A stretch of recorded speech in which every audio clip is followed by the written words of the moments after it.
Brilliance Audio presents Miss Janie's Girls by Carolyn Brown, performed by Carissa Vacker. Sarah Jane Jackson, Janie to her friends, looked around at the stark room and set her suitcase on the floor. This was it, home for the next few months. Her father, the Reverend Arnold Jackson, stood off to one side, twisting his fedora in his hands as if he didn't know what to say. If it had been her mother standing by the door, she would have been preaching a sermon. A smile tickled the corners of Janie's mouth at the thought of her mother standing behind the lectern at the church.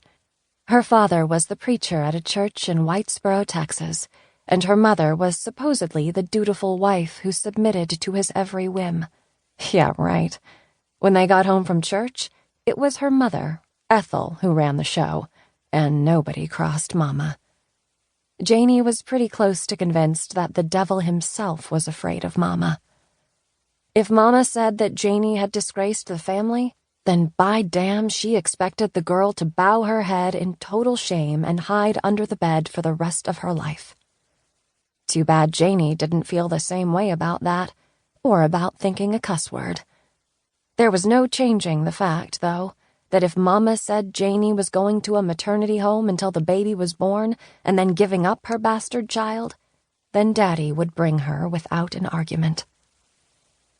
A door at the end of the room opened, and a girl with long red hair, blue eyes, and a belly swollen out even more than Janie's said, "Guess you're my new roommate. I'm Greta. What's your name?" "Janie." She tugged her shirt down over her pleated skirt, which would no longer button.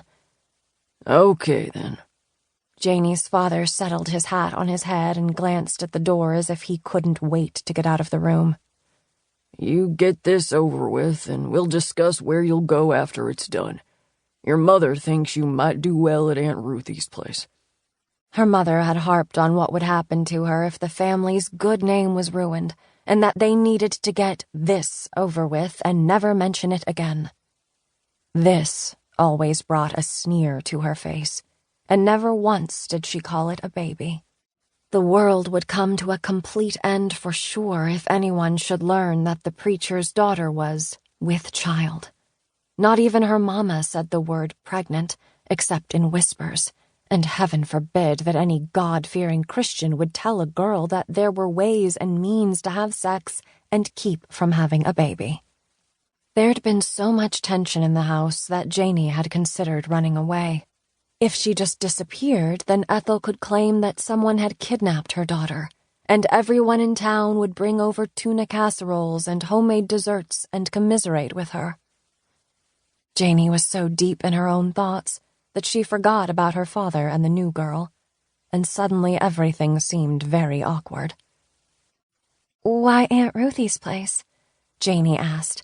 "Why not just sell me into slavery in some faraway country?" "Don't get sassy with me, girl. Your rebellion is what got you in this mess."